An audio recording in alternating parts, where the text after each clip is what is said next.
Very good, guys. Let's go ahead and get started. It's top of the hour here. For those of you that are just hopping on, new attendees, attendees from past panels, welcome to our continuing series on transitioning to live online and how to respond really to the new environment that we're facing with COVID. We've put together a pretty cool live Q&A with, we've got featured panelists from Arlo internally. We've got John Mitchell, our CEO, and we've got Claudia Reiners, who is a friend at Candlefox. She is the commercial strategy manager, so thank you both for hopping on. We're going to quickly run through a little bit of an introduction background to each of us, an industry update and kind of overview, and then we'll start diving into some of the questions and answers. For those of you that are just hopping on and a little bit unfamiliar with Zoom, there is the ability for you to live stream your questions into, we've got a couple of folks, Mel and Andre from the Arlo team that will be funneling those questions to John, Claudia, and I for addressing. You'll see the QA button down towards the bottom of your Zoom toolbar. So go ahead and key in those questions. You can view the other questions from other attendees and upvote them, and we'll do our best to address the big outstanding questions for you guys. So for those of you that don't know, I'm Ben Holiday. I'm the local APAC, greater local APAC customer success manager here at Arlo. And again, we're joined by John Mitchell, the CEO here at Arlo, and Claudia Reiners from Candlefox. John, you want to give us a little bit of background about yourself? Yeah, do you want to change the slides there, Ben? Yeah, look, I was actually the founder of Arlo back about 10 years ago. And it's been really exciting to see the development of the company as we've grown over these years and moved into the UK and around the world as well. So certainly keen to show you or share with you some of the insights that we've learned along the way. So thanks for, I guess, hosting us, Ben. Yeah, wonderful. Thanks for joining, John. And Claudia, how about a little bit background about yourself as well? Yeah, absolutely. So as Ben said, my name's Claudia Reiners. I'm the commercial strategy manager at Candlefox. If anyone's unfamiliar with Candlefox, we're an education marketing company headquartered out of Melbourne, Australia. We were founded about 10 years ago. We've since expanded our business to the UK and NZ over the past few years. Our education marketplace in Australia is the largest of its kind. At its core, we're, as I said, an education marketplace. We help our clients, we're training providers of all shapes and sizes with course marketing, so helping advertise their courses and lead generation services. We've also expanded our offering of late into student enrolment services. So we basically work across the full student life cycle, helping our education providers get students through the door, enrolling them in the right courses and enhancing the overall student experience. So that's a little bit about me and Candlefox. Wonderful. Thanks for that, Claudia. And now let's dive into a little bit of an industry update. John, I'll let you kind of take the helm and then we'll get kind of the other side of the perspective from Claudia beyond that. Go ahead, yeah, John. Great. Thanks, Ben. Look, we did a bit of research right at the start when COVID first hit. And then we did another set of research more recently. And so I want to just share some of those results with you so you get a feel for what we've seen after talking to our customers and also with our tentacles out into the marketplace as well. And it was really interesting. So the immediate impact of COVID was, the immediate response of COVID was to, hold on. Initially, people didn't really understand how significant it was, and deferring or cancelling courses was the first response. You can see there in the data, 40% of the people initially responded. And then there were some training providers who were fairly savvy and started making a move to live online, e-learning, and a bit of both. But the majority was sort of just hold on. Now, you've got a ability to show a live poll, I think, Ben. So if you bring that up, and if you guys can just complete that live poll. Has that been popped up? Yep, there we go. So just asking the question here, in terms of, instead of the immediate response, what's your response now after knowing a bit more about COVID in terms of the delivery methods you're planning to use, you are using now or you plan to use in the next 6 to 12 months. So just select your options there. And what I'll do is I'll show you some of the results from our survey after you've done that. So yeah, if you could just go ahead, select those responses. I'll make a few choices myself. And and we'll see the response and results. Have you got some results there, Ben? Let's have a quick look at the results. Are they coming through? Yeah, we've still got a couple of folks outstanding to, there we go. Great, so look at that. Really interesting stuff here. This is great. So I guess it shows you some interactive nature of Zoom and these live online training courses. So you can see there, what, 55% live online blended. That's really high, much higher than I expected. 77% blended. So a blended course, if you don't already know, is a course that's made up of lots of different delivery methods.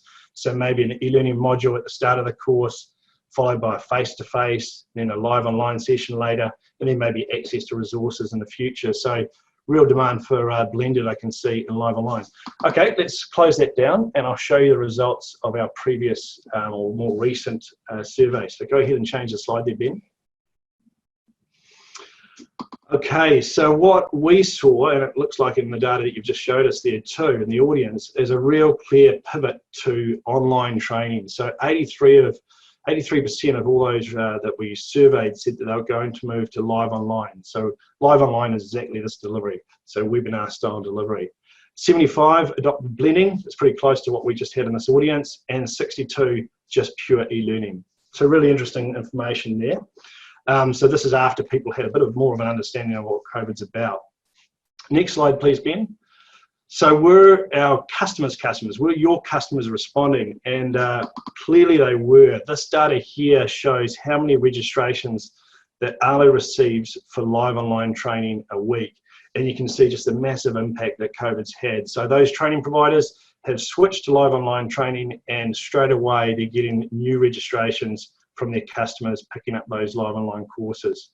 So it's great to see. And I think a point here is that Zoom has made a big change in the market. That's really helped people's adoption of live online. I think we saw some stats for Zoom. It was like 300 million people using Zoom in meetings on a daily basis. And that adoption of that functionality, that delivery method is really, I guess, seeped into course training, the acceptance of doing courses live online delivery method. Okay, the next slide. Thanks, Ben. We've got some changes there with the text. What does the future look like? So is this just a passing phase? So after COVID, what is it going to look like? That was the question that was posed. So are we just seeing this short, quick move to live online, and once everything opens up, we'll revert back to face-to-face? And the data shows that this is not the case, that the new norm is going to be something like a blended approach. So people are going to be used to using this live online. There's lots of benefits to using and delivering live online training. It's here to stay. So too is e-learning, and so too is blended. Just calling out VR, it's very low now, but I think that's a space to look out for, specifically in health and safety training. I think VR is about to go through a major change in the next 2 to 3 years. Certain training methods, so certain industries will see a real fast adoption, but it's early days. But just to thought I'd call that out at this point. So the next poll we're going to have is about whether you're going to use e-learning or in the next 12 months and how you're going to use it. So if you can just fill out that response there. So how does your business currently use or plan to use e-learning?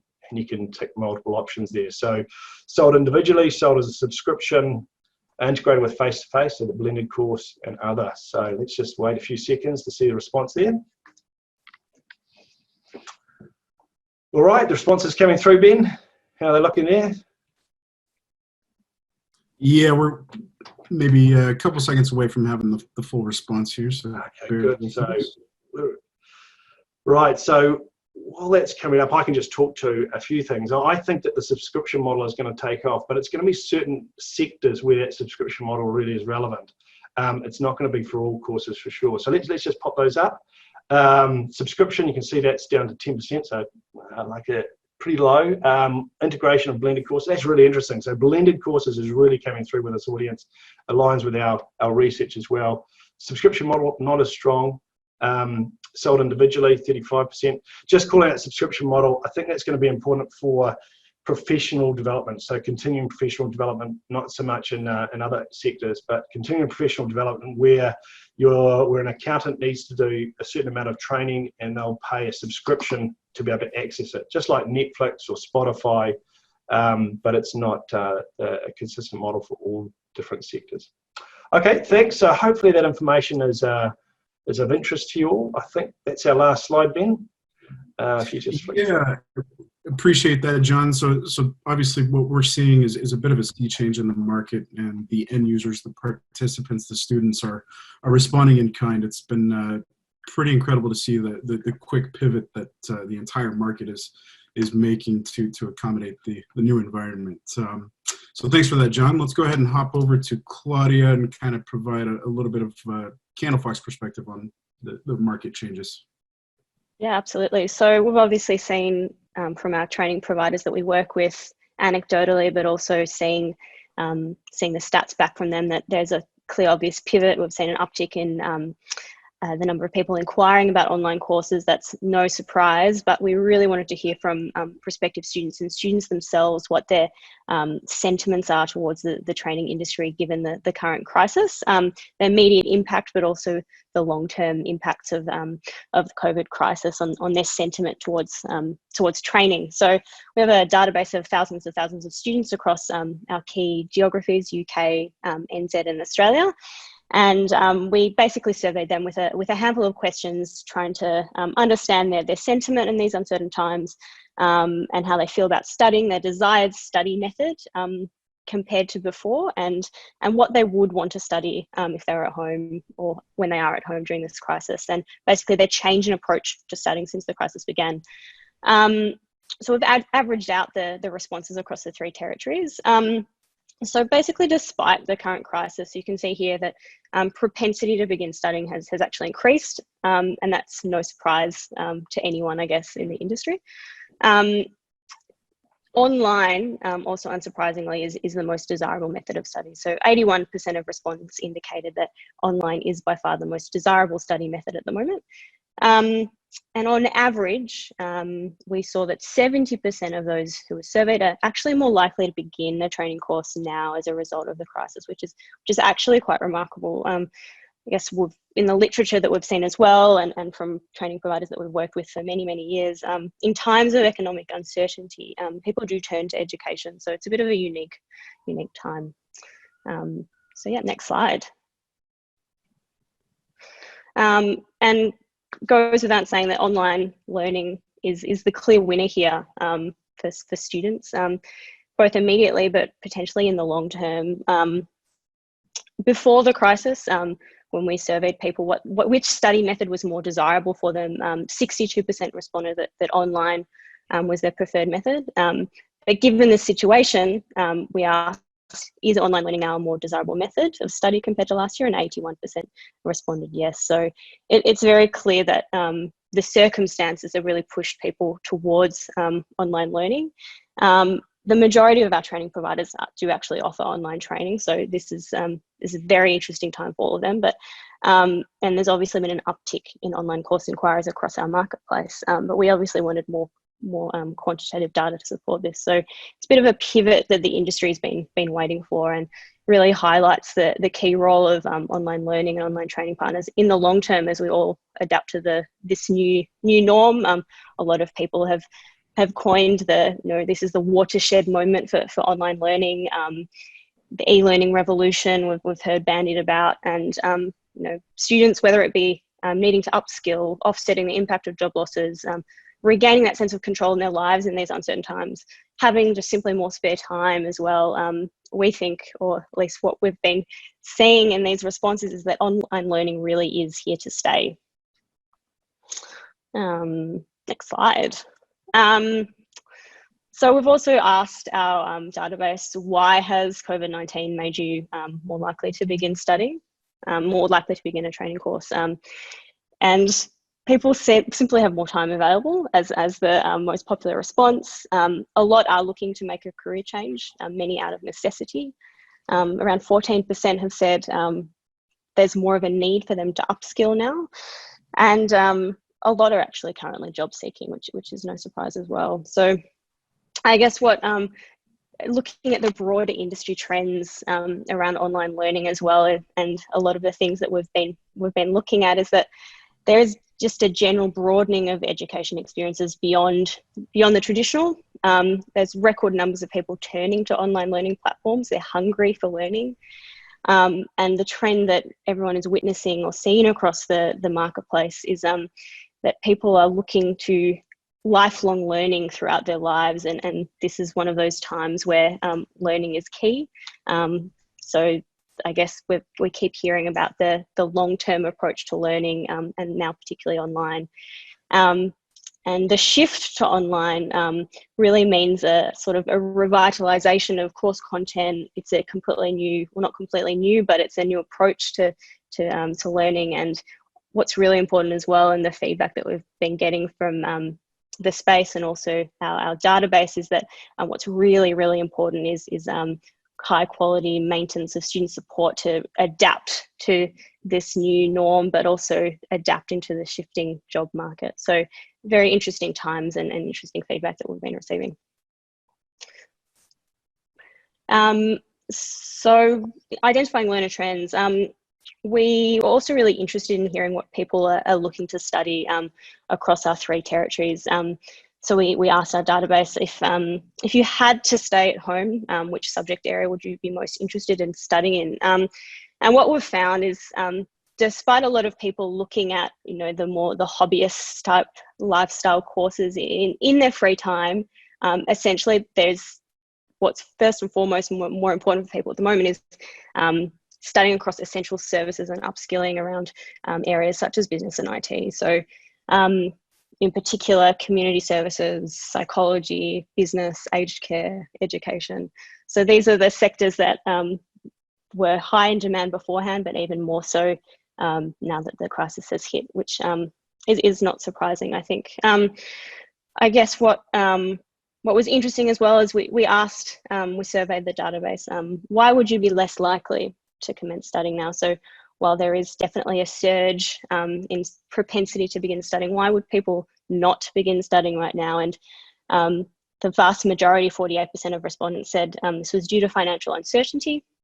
A lot of people, due to the pressures of family life at the moment, 17% have said there's not enough time to study, and 17% also said that they are too stressed to begin studying. So what's interesting there, and I think if we frame it back to looking at student concerns and student support, and I guess reframing the I guess how to support students now and into the future, and personalized learning experiences that help adapt to students their work-life balance, and really supporting people through their learning journey a bit differently. And if we take it back to that sort of lifelong learning and stackable skills and micro credentials as well, that we're seeing really a strong popularity of at the moment, I think that'll be really interesting to see the growth of that as well over the coming months and weeks as well. So yes, definitely some interesting trends there that we've seen. Yeah, thanks for that, Claudia. So I think the general consensus across, end users and within, the Arlo conducted research is this really is a watershed moment for live online and e-learning, as both Claudia and John alluded to. So thanks for the industry overview there, guys. Let's go ahead and before we jump into the live QA, just a quick reminder. I know Andre did shoot out a reminder to start filtering in those questions for us. So if you missed that in the chat, go ahead and start tossing your questions into the QA. We'll be fielding those throughout the remainder of the panel discussion. We've got a couple of kind of high-level questions that we received in response to the initial email invitation. We'll go ahead and start with a couple of those and then start moving into the live QA. So first question on the docket for you, John, we'll start with you, is what's next for training providers in your view? And are there any emerging trends that we should be thinking about?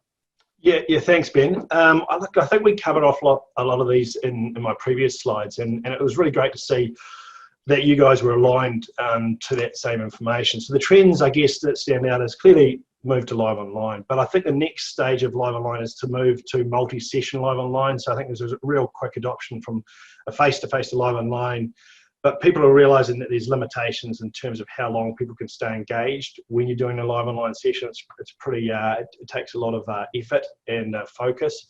So what I think is courses will be broken down into multiple sessions of live online. We talked about blended.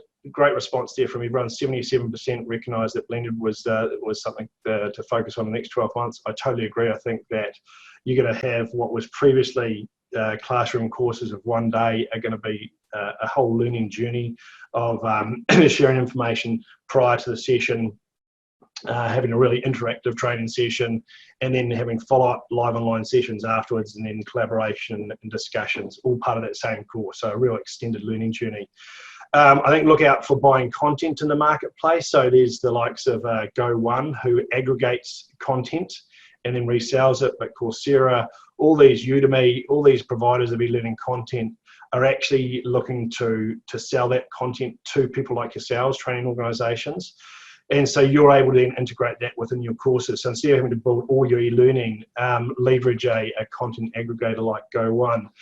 What was really interesting is they're not just building sort of really, I guess, generic courses. They're focusing in certain sectors as well, and doing CPD related courses as well. So quite focused material that you could use within your courses, not just generic, I guess, business training.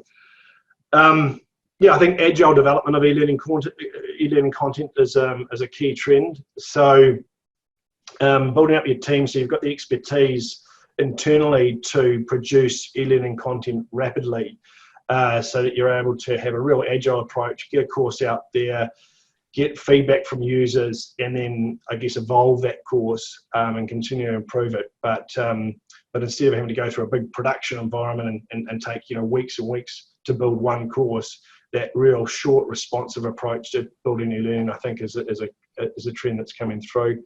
And just the last 2 points on this one, I think I've already mentioned subscription, so that was just a highlight for CPD specifically.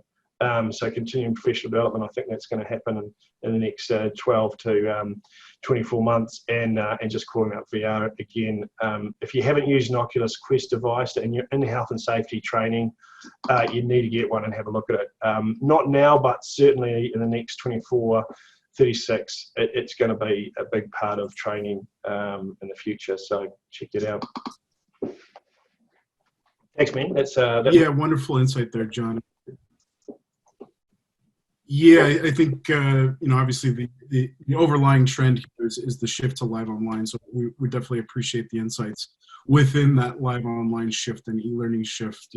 What should we be keeping an eye out for as overall training providers and runners of the marketplace? So Claudia, I'd love to kind of have some insight from the Candlefox perspective here as well. Yeah, absolutely. Completely agree with all of John's points there. I think being agile, training providers that are agile is really important, adapting to the new environment very quickly. What I think is going to be also really important is that modern learning environment will need to allow for module micro-based sort of self-paced learning more than ever before. I guess what's also interesting as well is that EdTech is one of the few industries that is actually booming, which bodes really well for online training. So we'll really start to see technologies and advancements come to the fore that are here to stay. It'll be interesting to see, for training providers to keep pace with that. I guess what's going to be really important as well is the continued sort of blended flexible learning methods to help students really gain the right skills for this new reality that's in flux. So constantly adapting and evolving, which online training has the ability to do more so than traditional face-to-face. I guess as well, we'll see a disruption to corporate training, I think, as well. Effective corporate training will no longer happen face-to-face. It will all be online. And what I think, the literature's been saying it for quite some time, and it's taken a while for people to really grasp the concept that online learning can actually be more effective than face-to-face learning. Students retain more information, it's more engaging, it's more involving, and so hopefully everyone will sort of get around the new norm and online learning a bit more quickly than we were seeing in the past. So a few comments from our side. Yeah, wonderful. Thanks for that insight there, Claudia. the sake of time, let's go ahead and check on through these questions. With regards to the online courses and how training providers are marketing to these online courses, how are they competing with all the free content that's out there, Claudia? Yeah, great question. There is a lot of free content out there, absolutely, and it's encouraging to see a lot of movement in the training space. That's not to begrudge anyone out there who is offering free content, but premium training providers should ultimately focus on truly answering skills needs with a premium offering, flexible online learning and superior student support systems to compete with the free space, I guess. And also using a platform or a marketplace such as Candlefox. We offer a premium environment. We don't house any free content. All of the courses listed on our marketplace are premium paid content. We do the heavy lifting for our providers in terms of SEO, PPC, affiliate marketing, and our providers simply publish their content, their courses with us, and we avoid all, I guess, keyword marketing associated with free content. So I guess the key messaging there is avoid comparison sites or marketplaces which offer free courses, as perhaps the quality of your leads as well and student inquiries will deteriorate. So I guess training needs to provide people with the opportunity to reskill in the areas that are really needed, and that's what we encourage our training providers to focus on, the skills glut, or the skills that people are really need to be focusing on in a crisis like this. Awesome, yeah, thanks for that. And I think we've got a couple of questions coming in from the attendees that I'd like to piggyback onto this question. But before we get there, John, is there anything that you wanted to add to? Yeah, that's good, Claudia. Look, I just had a couple of notes there. We had this question before, and I think you want to just, I'm sure you're already doing this, but really focus on high quality niche content. So looking at specific markets and addressing the needs. I think you get a lot of that free content is for, generic mass market training. And so just make sure you know your niche market really well and you build content for that. I think another element that we're seeing is in terms of the pedagogy of learning, there's two parts to it. There's the part of knowing and then part of doing. So the know part of learning is where you can do it yourself. You can basically do some online research or e-learning courses, and you can learn that content yourself. But there's the do component, which is the learning aspects where you can only learn those skills where you're engaged in collaborating with other people. So, that's very much what blended learning is all about. Prior to that interaction or the classroom sessions, give learners the know element of learning. So the e-learning content, the material that they can learn in advance, and then keep really focused on those interactive sessions as the doing part, stuff that your learning experience that you can only learn through engagement of other people. And then, the competition, I guess, of free online content becomes less relevant. The other aspect, I think, is look at private in-house courses, which I see a big trend in terms of our customers, where you're tailoring a course for a specific audience or a specific client. So that's where you can, I guess, use your skills and your knowledge and adapt a course specifically for the client's needs. So, yeah, that was just a couple of comments on my side. Thanks, Ben. Yeah, so thanks for that, John. I think we've largely responded to one of these key questions I want to get out there for you all. But it seems like and based on my conversations with a large chunk of the client base, an overwhelming concern is the perceived value of live online courses versus face-to-face. The overwhelming response from that student base, potential student base, is that they're expecting significantly lower costs. How do training providers get around that? How do we drive up that perceived value and really over deliver the value for the live online delivered courses? Yeah, I think it's about the delivery of the training. So a lot of people come from the real traditional training that was delivered over webinar, where it was really one way, and you're just sort of sitting there listening. It could have been a video, really, for all intents and purposes. But with the new approach to live online training, like we're trying to do today, actually, where you've got a lot of interaction, I think that's really key to getting more value out of a course. So making sure that you're using that technology to maximise the value and the learning experience of that.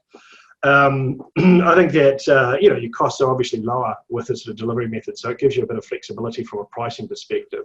But the last thing you want to try and do is drop your pricing, your price of courses. You want to keep your value high, I think, if you can. So the best approach is to build value and the way you deliver the courses. And again, blended learning is great. If you can supplement, well, not supplement, but add to a course, a live online course with additional material, either before the course or after, then the value of that course becomes so much more enriched. And as a result, you can maintain your prices or even potentially charge more, even though you're doing it live online. Yeah, very good. Thanks for that, John. Claudia, was there anything that you wanted to add in terms of insights on that? I think ultimately the feedback that we've been hearing is just really being able to facilitate discussions and engagement for learners in a more holistic way rather than the traditional webinar type classes, which is exactly what John said. So just a more holistic approach to learning that really supports engagement. Yeah, perfect. Thanks. Okay, so I think one of the questions, and obviously the market is kind of showing that we're setting ourselves up for a little bit of a new normal, as everybody's kind of alluded to with industry overviews and the market response and the end user response. The adoption rates of live online and the live online tools is really incredible, and it's been such a quick pivot in the matter of the last 10, 12 weeks. So a lot of folks are really curious is, when are students going to return to face-to-face? Is that ever going to be, kind of the significant player that it was traditionally? And should we be advertising these face-to-face courses at all right now? Shall I answer that one first, Ben? Yeah, go ahead, John. Yeah. I mean, that's a big question, is it? Is the new norm going to ever get back to face-to-face? I think it has to. I think this is my view of it anyway, is that there is some learning that that really can be done live online, but and then there's some learning that just you can't do it at all, like a physical exercise, something that's physical training. And I guess who really knows, to be honest. Can't sort of suggest that I know anything about the science behind COVID and when things are going to get back to normal.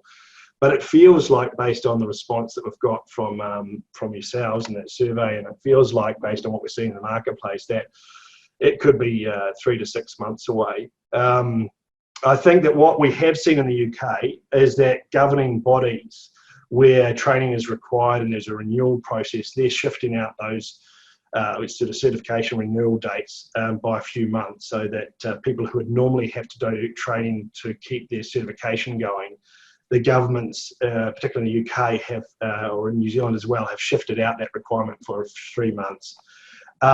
And what they haven't done, interesting enough, is they haven't allowed training for those certifications to be delivered live online. So, like I said, it really depends on the training you delivered.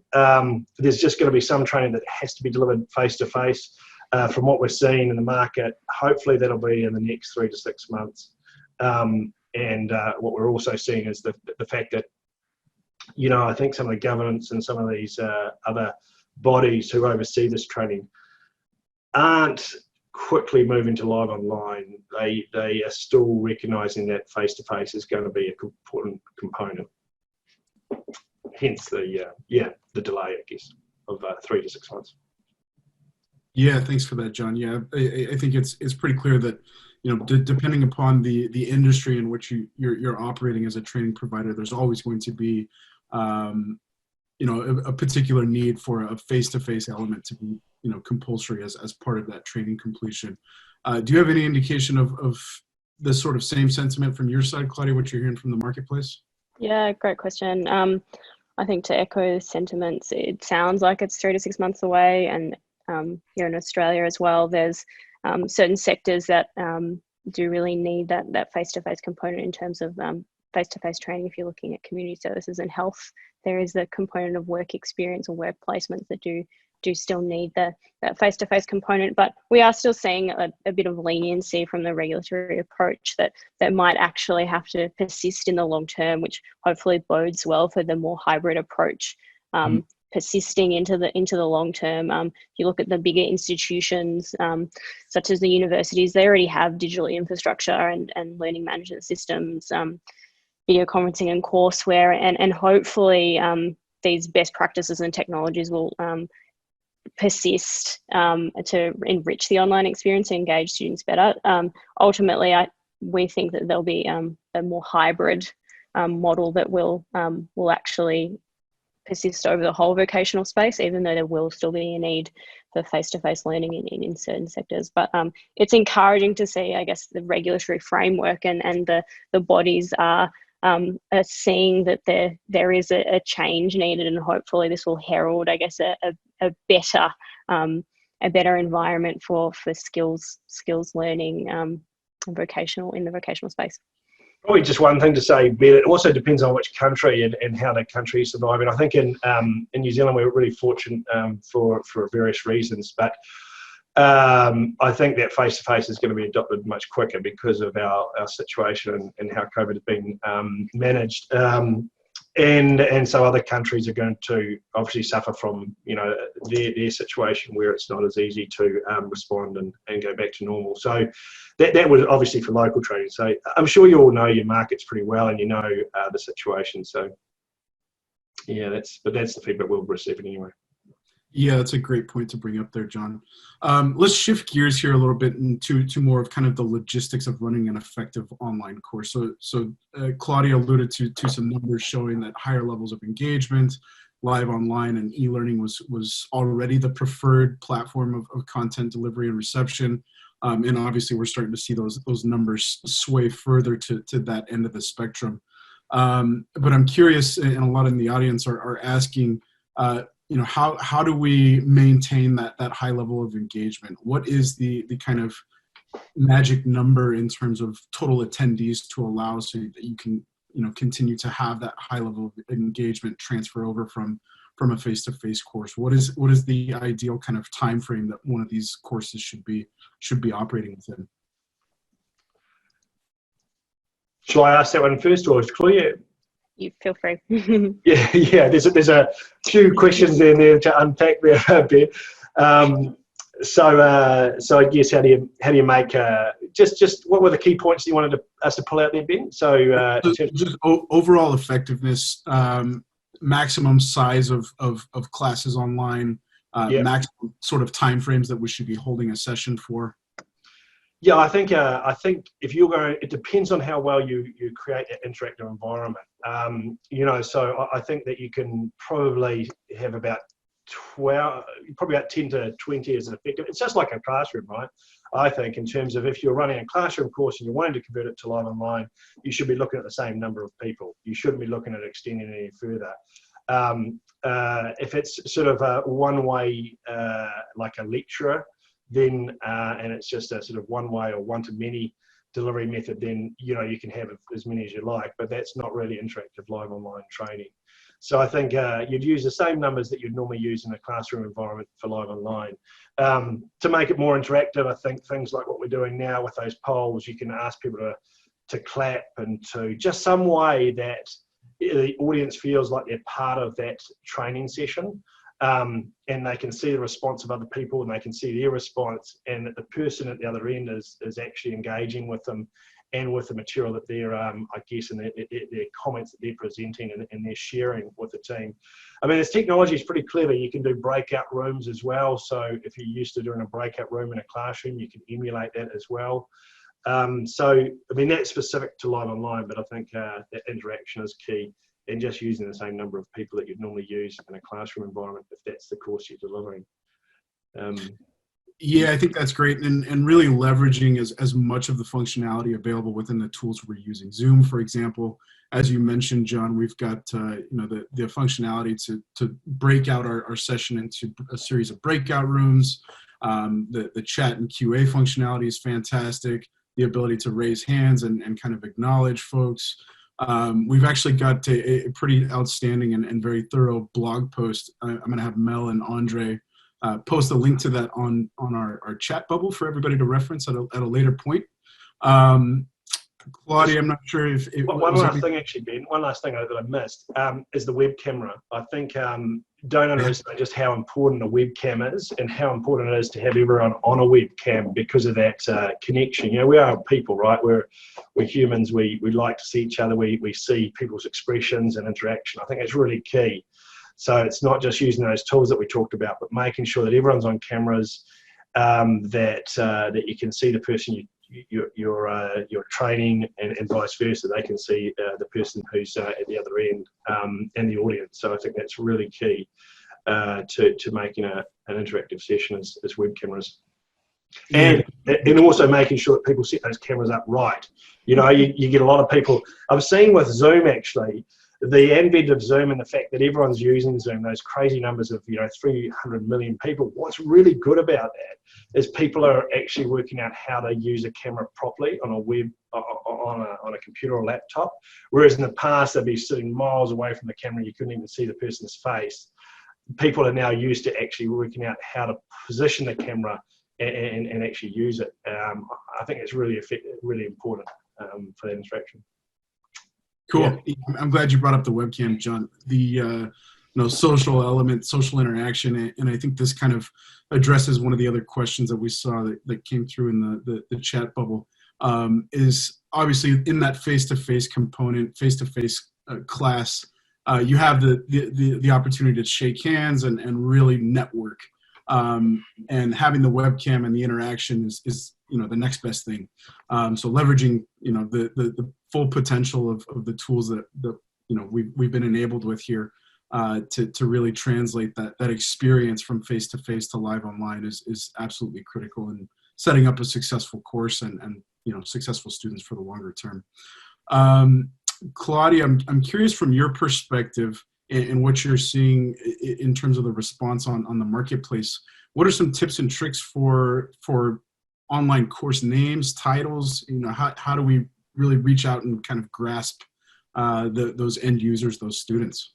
Yeah, that's a great question. I mean, ultimately, we look to Google search trends to really inform our knowledge of where people are searching. Obviously, online course as a sort of keyword has more than doubled in searches, at least in the UK, but also globally. But we actually we don't tend to be too try and sway our training providers too much, rather than tell them the trends. So I think anything that answers the needs of students around the subject areas in the title of the course name is really important. So the key core competency of that particular subject area in the course name is really important. That's probably the only advice I can give. Yeah, I don't think, and we've seen some, a pretty similar parallel there on the Arlo side of the business, in that the naming convention really shouldn't change. We're obviously selling, kind of CPD and upskilling folks, and really the only pivot, the only differences are that platform of delivery. John, did you have any insight, possibly a little bit of a different perspective there, or you? No, I think Claudia's probably covered off well enough there. Yeah, I think I agree with what she said, so I don't know that I've got a lot to add there. Ben? Yeah, very good. Okay. So I think we kind of addressed this a little bit earlier, but possibly it got a little bit convoluted in the slew of questions I was throwing at you guys. A lot of folks are curious, should we be advertising face-to-face at all right now? Should we wait for the market to continue to play out over the next couple of weeks, couple of months, or should we be kind of putting some TBD dates up there? What do you guys reckon? That's a good point. I think that you should have dates up there for sure. There's nothing worse than going to a website where you run training and there's no dates, there's no courses running. The initial impression as a visitor to your website is that nothing's going on, the business is closed down or slowed down. So I think that you've got to have something up there for sure, just to give that perception of that, things are going on. We're out there, we're training, we're a business that's still operating, we're here for the future. So I think, whether it's live online, whether it's classroom courses, make sure you have a schedule of courses and you're taking registrations.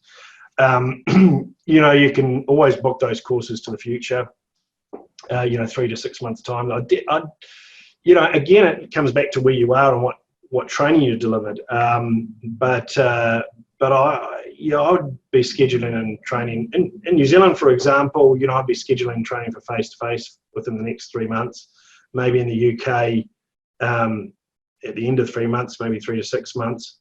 In the US, probably the same thing. So, but the main thing I think is make sure you've got something on your website to show that you're still in business. And that's why I think these live online courses, even if they aren't your future, although it's a big question mark, they potentially should be. But even if it's just a short-term solution, just to make sure you're staying engaged with your customers and your business looks like it's got its shop door open, I think is key. Yeah, absolutely agree, John. And based on conversations I've had with the client base, it seems like that's the overwhelming sentiment is absolutely showing that intention of once again, one day, once the market kind of reestablishes as business as usual, the training provider showing every intention that we do plan on reconvening in that face-to-face platform. Yeah, because you've got to pivot, right? I mean, it's so critical out of this whole change in the economic landscape. It's some fundamental changes, and as companies, we all have to pivot to this new norm, and so it's critical, I think, to make sure you pivot faster than your competitors, and make sure that it's very visible that pivot, right? That you're actually proactively going out to your customers and say, look, we understand things are changing, and we're moving as a company. Because it's going to be those companies that have that perception that that are ahead of the game from the market's perspective and perception point of view that are going to win, not the ones that sort of hold on and hope that things will recover and go back to normal. Sure. Are you seeing something similar on the marketplace side of things, Claudia? Yeah, look, and I think, while the bulk of our education partner providers that we work with are already primarily delivering classes online and web beforehand, I think, as you've said, showing an intent to offer or be opening in a few months is really important. And what we always communicate to our partners is that really helping people in their end-to-end sort of journey is just as important. So taking registrations, showing that you're open, but also nurturing them through that journey with you as a brand, as a provider, even if you won't be offering them that course face-to-face up front. So taking them on a journey through your brand, nurturing them through marketing, and educating them about the experience that they'll have with you as a provider, right up to the point that they'll actually take that course. Gives them a whole experience with you as a brand, and so that's just as important. So definitely taking registrations while there is uncertainty, but then using that as an opportunity to leverage your brand equity and be advertising what you do best, and why you should take students along for the journey. Yeah, wonderful thoughts there, Claudia. Thanks. Very good. So we've had a couple people pick up that Andre and Mel are kind of operating in the background and managing the chat, managing the polls, and brought to light a very good question here. So the audience is curious, how critical is that additional kind of supplementary background character, play to a successful training? How does that affect costs? What are your thoughts there? Just say that again, sorry, Ben. I missed that one. So Andre and Mel running in the background, kind of managing the logistics, the polls, the questions, the chat. Obviously, they're supplementary to the panel of you, myself, and Claudia. And the question is, how critical of an element is that to running a successful? Right, I see. Yeah. That's a good question, actually. Very good question. I think it really depends on what you're delivering. And I think what we're doing here is not a course delivery method, right? So what we're doing here is a webinar in the traditional sense, where we've got a topic we want to discuss. I think, and so in that case, I think it's critical. You can see I couldn't be reading all the posts and all the questions at the same time, nor could you, Ben. So I think having that backup, someone who's sitting there if something goes wrong, or someone who's sitting there and answering and responding to the questions is really key. It obviously depends on how big an audience you've got. So to answer that directly, we're running the type of sessions that we're doing now, which is a webinar to many. It's critical, and where you've got a big audience like I don't know, 100 people, 50 to 100 people, I think it's critical too, because you've got so much going on that you just can't do it yourself.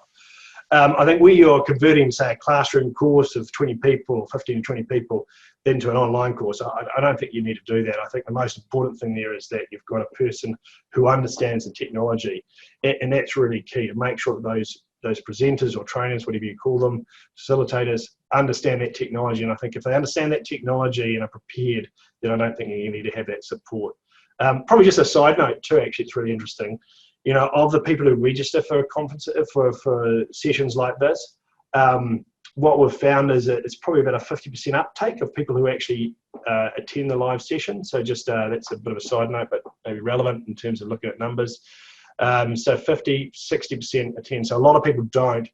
And what they do is they register for the event, expecting that the video will come out later. So just to make that a note of that. So when you're looking at how many people you're going to expect to get, therefore how much support you need for that session, just bear in mind the likely number of attendees is going to be lower than what you expect. Sure. Yeah, I think that's a very valid point there. Claudia, have you heard anything from training providers in your realm of the business as far as, you know, what do those supplementary folks on the back end do, or maybe internally at Candlefox, how you found success running, you know, meetings working remote? Yeah, great question. You guys are the experts there. I can't talk exactly to what training providers are experiencing, but at least from our perspective, running sessions such as this, it's crucial to have a backup team, supporting team, really helping facilitate. It's definitely no one-man show. So, but again, you guys, I'll defer to you guys. You are the experts in your field here. So, echo everything that John has said. What I can tell you is that it's amazing how much easier it is now than it ever used to be. Boy, it used to be a nightmare because people had different technologies at their computer. They couldn't log in. They didn't have audio on their computers, so they needed help to make phone calls. And so back then, when you ran a webinar, you had to have a lot of technical support, because what you're tending to do is help people get online and help people log in. But yeah, it's so great to see that, I guess, the adoption of this technology, the fact that people are using it on a personal basis. We talked about Zoom. And so, you know, the support in terms of just making sure people get on the webinar is not required like it used to be. It's actually about the chat and the interaction, which is great to see. You know, traditionally it was just making sure you've got 5 people just to help people make the phone call. Yeah. And I'm glad you brought that up, John. So we can't kind of understate the value of the degree of familiarity with the product that you're using to roll out these live online trainings.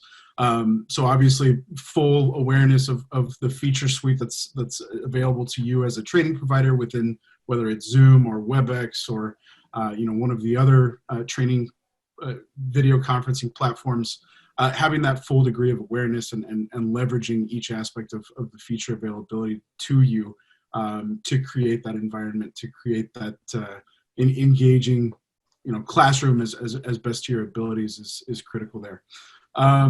So I'm curious, we've got time for possibly one more quick question here. Let's see. I'm curious, and this is kind of a good segue as we're obviously, the overwhelming consensus is that shifting to live online is critical. What principles should be used to make decisions about the platform to use for that online learning? John, I'm going to default to you here. I think I think we should just be careful. I think we're focused on live online, but I think Claudia will also agree. It's not just live online, it's also just online as well, just e-learning itself, right? So, you know, I think just because of the nature of this session, we're focused on live online, and we've talked a lot about that. But that question about what technology should we use for delivering live online, we're recommending Zoom, so let's move past that. But actually, what technology should you use for creating e-learning courses and content? And that's a really, I mean, that probably is a new session in its own right, because there's lots of different technologies out there. There's different types of courses. So I think that one that I'll call out is Articulate Rise 360. So I think, like I said, Ben, we should probably have a separate session on this, but I'll call out that one. It won't be for all training, but it's probably relevant to a lot of people now. Rise 360 allows you, it's 360, I think, not 365, allows you to easily build an e-learning course. So take your current PowerPoint presentations that you'd normally put in a training course or use in a training course and upload them into what is essentially a website and then package that up into an e-learning course. So that sort of technology makes it really easy for someone to take their existing content, package it up into effectively a website and build a course around it or a piece of learning around it that can be delivered prior to a classroom session. So it's nice and easy to use, really quick to get up, but it's just one of the ones that I'd look at. But that's by no means going to be the solution for everyone. So like I said, we should run another session on it when we get a chance. Yeah, I completely agree. I think e-learning is a separate animal entirely, and we'll probably have to put together another panel for future consideration of the next discussion. But we've got about 5 minutes to go here. Definitely want to empower you guys for kind of next steps. So for those of you guys that are interested in Arlo, we're going to send out a couple of links here to either book yourself a sales demo, spin up a free trial platform. We've got a bunch of sales consultants that kind of at the ready to field conversations, and would love to walk you through kind of the potential for what Arlo can bring to the table for you in your training business. If you're already an existing customer, I'm sure we've been in contact. We're definitely offering free consultations. How do we shift to live online based on all the insights and advice that we've heard today? How do we put that into action for your business? I'd love to field that conversation for those of you that are maybe coming in from the US East Coast. You've possibly also been in contact with Ezra. We'll send out an email probably before end of day with a calendar link. Feel free to book some time on our calendars. We'd love to have that conversation with you and kind of take a bit of a deeper dive into your platform, your plans, and how do we get you from here to there. We've got a fantastic and very thorough COVID-19 resource center available online. I'm sure we'll be referencing that in the chat as well, thanks to Mel and Andre. We'll also provide a link to that in our follow-up email. And I think everybody can kind of agree upon the sentiment to move to live online training right now. There's never been a better time. Everybody's got a little bit more free time, a little bit more downtime. The tools are available. It's the perfect opportunity to make that shift. I'm going to default to Claudia to kind of wrap up from Candlefox here. And absolutely. If you need help attracting, enrolling and retaining students, we're definitely the right people to speak with. Feel free to visit candlefox.com and the team will get back to you. We're essentially a house of brands, so you can see down the bottom there our websites that we operate. Coursesonline.co.uk is our education marketplace in the UK. Training.co.nz is our NZ marketplace, and the others are our Australian owned and operated websites. Essentially, we're a global marketplace for training providers wanting to market their courses, and for lead generation, we have around 700,000 plus monthly average site visitors. So we do get a lot of traffic, so we're a pretty big player in the space. We work with providers of all shapes and sizes, so from TAFE here in Australia, universities, private online training providers, short course providers, the whole range. And essentially, we want to help our partners maximise their enrolments and create a great quality end-to-end student experience. So feel free to get in touch. We'd love to help you sort of attract more students and get more students through the front door enrolled in your courses. Wonderful. Thanks for that, Claudia. And as always, John, thanks for providing the insights from kind of the higher level here for the client base. Claudia, thanks for taking the time out of your early morning in Melbourne to join us. Again, this is, we love putting these panels on for you guys. This is one of a continuing series of the Arlo online panel discussions of shifting to live online. Hopefully we've enabled you guys with the tools to make this pivot, and I can't iterate enough to book some time with either Ezra or myself. We'd love to continue that conversation and get you to your goals.